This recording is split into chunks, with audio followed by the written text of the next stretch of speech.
Hey everyone, it's great to be with you in spirit this morning. I know that a lot of times when we gather, that's about the only way that we can do it. However, I think if you look at the video next door, you'll see that coming up, we are going to be regathering, and it's going to be on the 21st. And I'm pretty excited about that as we think about the physical presence of the body of Christ gathering again in this building. The message that I have today is a little bit about what has happened in the in-between time from when we first said we're going to be closing church for a while to when we regather again, and how so much has changed in that short amount of time, both in terms of what's happening in the world, who we are at this place on the timeline, and perhaps the effect that all of this has had on you and I. And I really want to look at your life and mine from a biblical point of view, because when you consider everything that is happening out there, there are a lot of questions circulating around regarding the what and the why. And for me, obviously I've got my own opinions about a lot of things, but I do know this, that if there is a way that I need to responsibly handle what is happening out there as it is affecting your life and mine and my family's, I have to ask the question, how does it filter through the Bible? And that really has been my role here in the last several weeks, is to try to bring that to light so that you and I can have a sense of orientation to what is happening around us. And that way we can kind of keep our presence of mind and not get lost. And I decided I would title this message, Walking in Circles. However, as I continued to consider all of the elements of the message, I thought about maybe one of the best descriptions is bushwhacking to the base. And the base maybe we understand well, and that is FCC, First Christian Church. And as we think about FCC, perhaps you think about it a little bit more broadly in terms of there is a physical building that represents our presence. It is a sacred space, but in reality, it's a launching place for the adventure that is your life and mine. And so when we leave this sacred space, we're actually called to take the things that we develop here inside of us out there so that we can lay claim for God's kingdom, the places that we inhabit as sacred space for Him. That begins with your heart and mine. It also includes our family, our homes, places of work, environments where we have a role. And God's vision is to take a place like FCC, the building, and make it a base to equip and prepare all of God's people, so that whenever we leave the base, we are taking sacred space with us. So you with me so far? And as I use that word bushwhacking, maybe that's a familiar term to you, maybe it's not. But ever since my friend Bob Martin turned me on to hiking, I've been very intrigued by the comparison between going out there in the wild and figuring it out, and at the same time having the necessary tools that will keep me from getting lost or getting even killed. And I think as believers, we have very similar things that we have to worry about.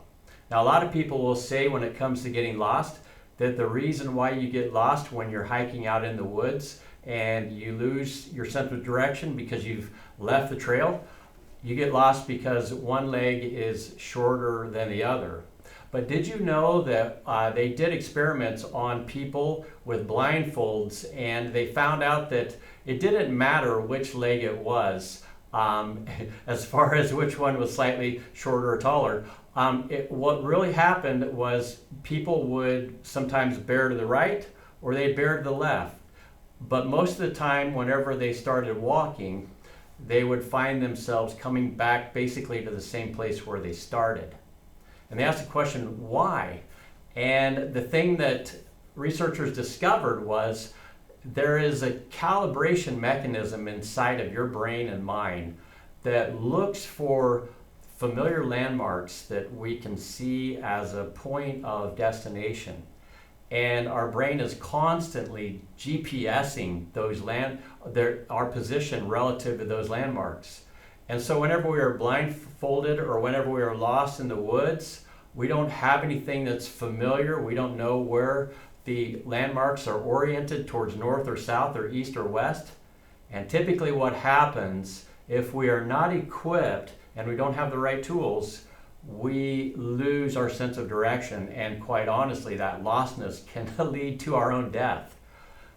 And I'll show you exactly how that parallels when you consider, as we began our journey together in our series of messages that we've been doing that have been, in my mind, a way of orienting you, equipping you for the uncertainty of the wilderness that we find ourselves in during this time of quarantine. And the place that we started was with the Israelites. And if you look at this map, and I'll include the maps I'm going to show you in a PDF link online, but if you look at this map, basically it's a wilderness map. And you find that the people are called up out of Egypt. And the reality is they've got about 11 days to get to the place that they're promised will be their destination. But for some reason, for 40 years, they wandered in the wilderness and they didn't quite make it. Perhaps a more accurate map is that. Even though it's sort of cartoonish, it gives you a sense of where they started, and that is up off in the upper corner there where it says Ramses. That's where they began. They went south to Mount Sinai, and then they just kind of squiggly looped around to finally discovering for themselves the Jordan River that they had to cross in order to get into the Promised Land. Well, in that experience, there were a generation of people that just did not have the equipping to make it. They were disoriented, they were lost, they complained, they didn't trust, and they really had no landmarks in their own thinking to describe where it is that they found themselves in position to the things of God versus the things of the Egyptian culture that they came out of. And these were a very messed up and confused people.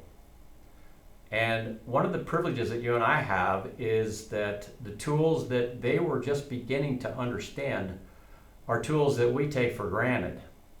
In a person who is hiking, one of their primary tools, if they go off the trail and they're going to bushwhack, is they need a compass and they need a map. If you have a compass and a map, they experienced hikers will tell you, you can pretty much get to any place that you want to go. But they would also tell you it's a little bit deeper than that, because you have to know how to operate the compass, and you have to know how to read the map, and you have to know how to skillfully do that so that even though you have those tools, you still don't get lost. And that's really where I want to go with this message today, because I want to ask the question, where have we been? And we started out this journey by looking at the shock of the fear and the worry and the concern of having an enemy that is worldwide, that is somehow insidiously finding its way into our very biology and just killing, multitudes of people. And that's where we were at. Well, it not only included the shock of that knowledge, but also the disorientation of being told by the government that we should take some time off from gathering in large groups for the well-being of the community. And so we followed the lead of governing leaders because we trusted that they had a map and they had a compass. And for the most part, I think we've done our due diligence to provide for the well-being of our people, to minimize risk, and to do the things that we were asked to do. But we're in a place now where we're starting to sense that it's not quite as intense as it was originally projected to be, and lives aren't getting lost to the degree that they thought that when we began they might be. And so people are starting to feel a little less disoriented, a little less anxious, a little less overwhelmed. And so as we've given these message series in light of the fact that these things have kind of destabilized you and I, and they've rewritten a lot of rules for how we've lived out the last 80 some days.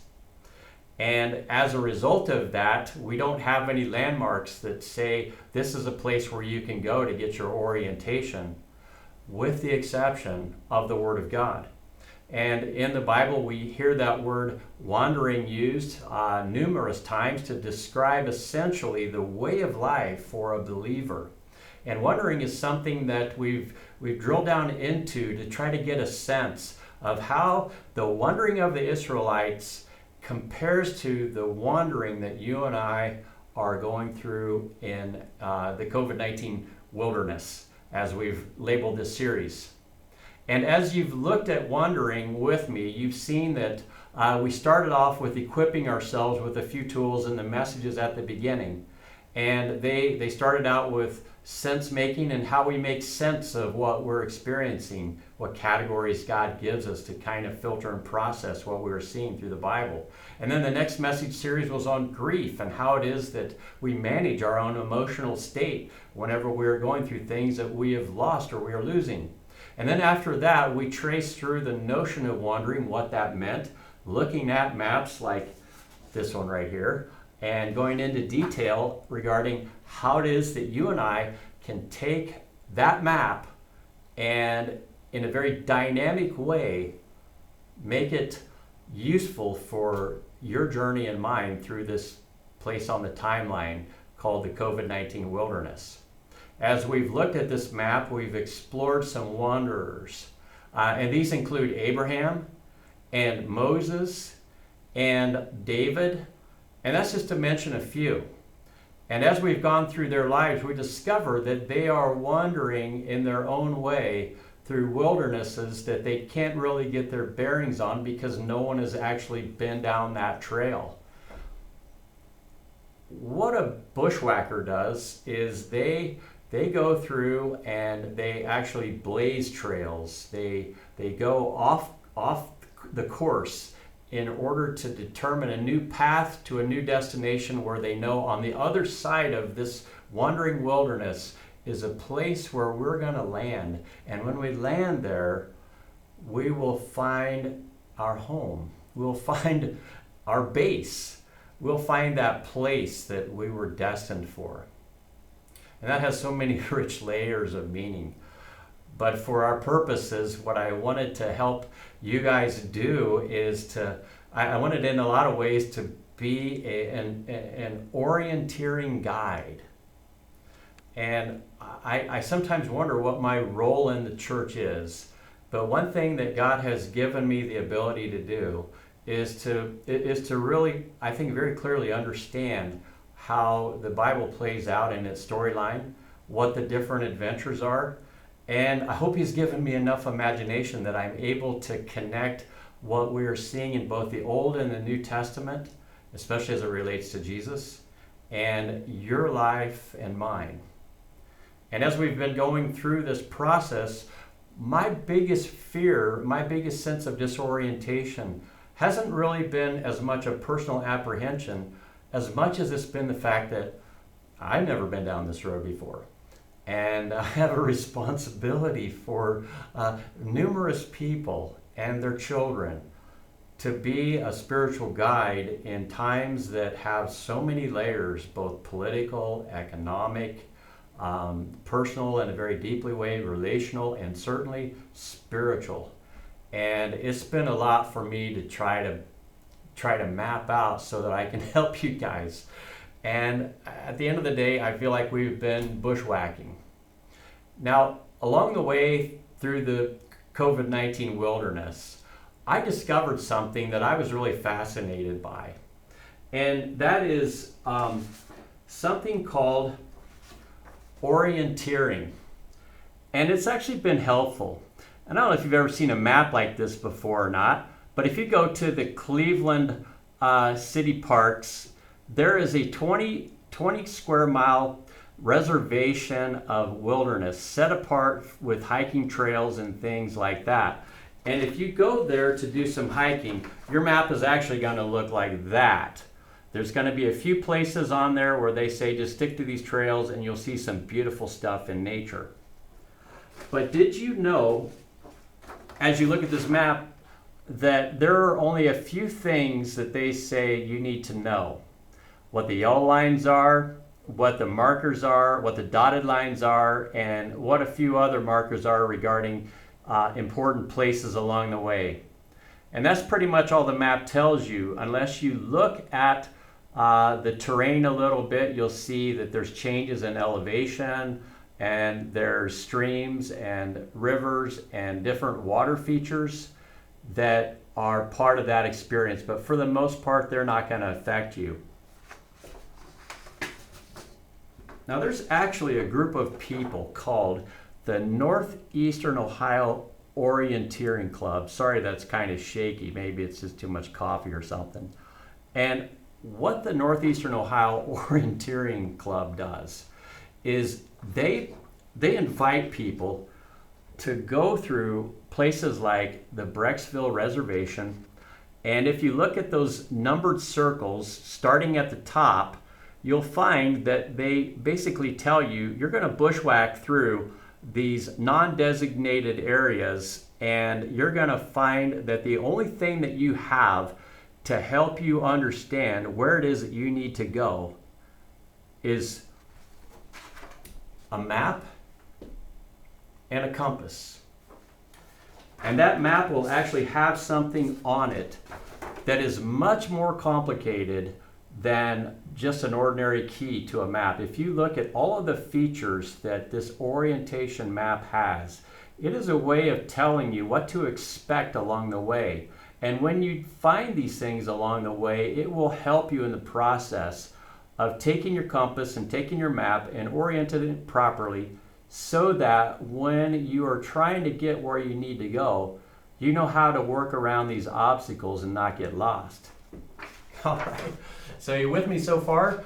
I'm sure that we could probably just get a van load of people and we could drive up there and everyone would be like, just let me at it. I want to be first in line.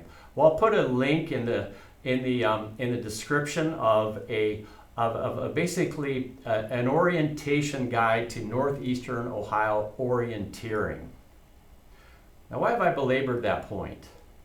Because you and I have something called the Bible, and we could look at it in a very simplified way, like a map that is found on Google Maps or something like I just showed you a minute ago, that just had a few basic reference points that was sufficient to get us where we needed to go. And that's certainly fine whenever things are normal and predictable and life is going well. But what you will find as a believer is that life does not always go well or predictably. Chances are you will find yourself in that disoriented place where you can't make sense of what's going on. Like, God, I started going to church and then I lost my job. What's going on? Or, God, I've been praying for my kids and they're just getting worse and worse. What is happening? Or, God, I've been looking for reconciliation between myself and another person. It just seems to be escalating. Or, God, I've noticed that when I have prayed and I've asked for something, you've been very immediate in your response and it has been a blessing. And these signals that we get from God can be a little bit confusing, and sometimes we tend to look at God like a vending machine. If we sin, well, then we're going to get immediately punished. Or if we do well, then we're going to immediately have a blessing. But if you read the Bible carefully, it's not hard, but it does have some symbols that we have to learn. And as we begin to just absorb the content of the Bible, God begins to calibrate your life and mine to what is happening there. And then he also activates our spiritual imagination so that we can see under some conditions, things may be getting worse because you're getting resistance. And it may be from within or it may be from forces without. It may just be the fact that it's a system that is designed to work against the well-being of everyone involved. And we know about that just from the racial disunity that is happening in our country. There are places where we have problems and they just have to do with us, and we have places where we have problems that have to do with policy making and history and so many elements that go to make up what the ingredients are for why this thing is off the rails. If you're like me, you like simple solutions for sure. But sometimes they are a little bit more complicated. And that's why whenever we take the compass and the map and we start reading it, we start finding clues in there that help us to make sense. Now, near the beginning of this, if you'll notice, going back to Easter, I was really disoriented at that point, because Easter to me is my favorite, hands down, my favorite Sunday to celebrate the resurrection and the new life and the new creation and all the promises bundled into that. And this year, as you know, my experiences did not correspond with the reality of the moment, as it probably did with you either. And I found that a little bit hard to process. But coming out of it, I discovered something, and that is Jesus isn't in the empty tomb, or in the tomb. He isn't in the building per se. He isn't locked away somewhere. He isn't relegated to a place, but rather he is alive, and he is out there, and he is just letting the world know that the Son of Man is King of Kings and Lord of Lords.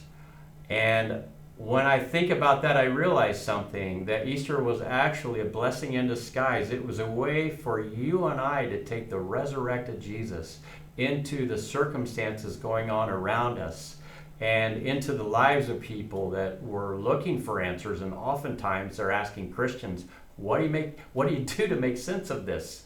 And we can say, I don't know a lot of things, but I know that Jesus is alive, I know that he's resurrected, and I know that we can have new life in him, and I know that that promise is for you and for me. As we read the map, we also find out that things that appear to be just a total loss, a total wash, are actually opportunities for God to shine. If you remember, the Easter message was centered on John chapter 20. And in it, we read these words that described Mary going to the tomb, and she was weeping because she really couldn't make sense of why the one that she had counted on so much had died so ignobly on a cross, a method of execution, but her loyalty to him and her sense of responsibility for the body led her to that place. And wouldn't you know it, in her tears, Jesus showed up. And if I can be honest, I'm not one that shows a lot of emotion, but I do have tears sometimes, and when I do, I've noticed that God does show up. And then the second thing, you have locked doors where people are hiding because they've been following this guy, they've been trusting this guy as our orienteer person, and he's left, and we're scared. We're scared to the point of knowing that this is not going to end well. And then Jesus shows up, and he says, you need to, just like I told her a few minutes ago, you need to go and tell that I am alive, and that it is on, and that things are going to start happening. And they found a new courage. And the funny thing about courage is fear has a way of shrinking it. And when you shrink and your courage diminishes, so does your sense of life.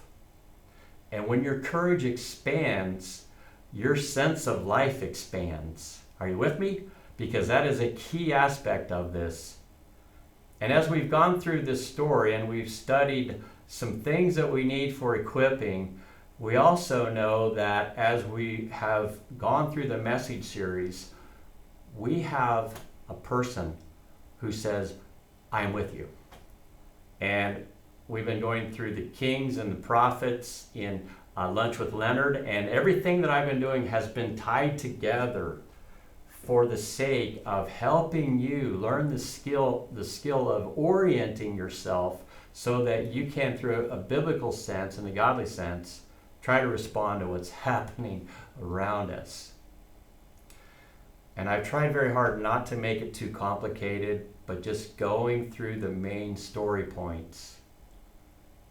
I also believe it was providential that we've been reading through the Psalms prior to this happening. And all these things are working together for your good and for mine. And that kind of leads me to the passage of Scripture that I wanted to highlight of two. Because we have situations that are dark, like Mary felt when she was at the tomb of Jesus, like the followers of Jesus felt in the upper room. And those dark moments lead to doubt, like Thomas, who said, yeah, everybody says he's alive. I don't believe it. You're going to have to show me, because I think you're all just not really mentally in a good space. And in the midst of his doubt, Jesus showed up.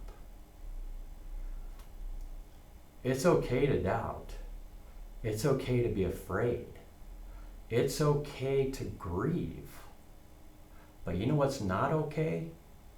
If you're reading the map and it's pointed in the right direction, it is not okay to think that God is not with you, because bundled throughout the storyline, aka our map,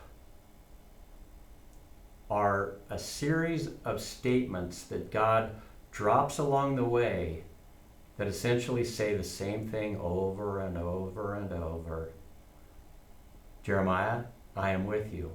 Isaac, I am with you. Abraham, I am with you. Isaiah, I am with you. Jesus said to the disciples when he's getting ready to go, I am with you. There's just something special about the knowledge of knowing that not only do we have a map, but we have the Creator God, our Redeemer Jesus, who is faithfully walking with us through whatever it is that we are having to face. You know, the thing about bushwhacking that's so interesting is it's not easy.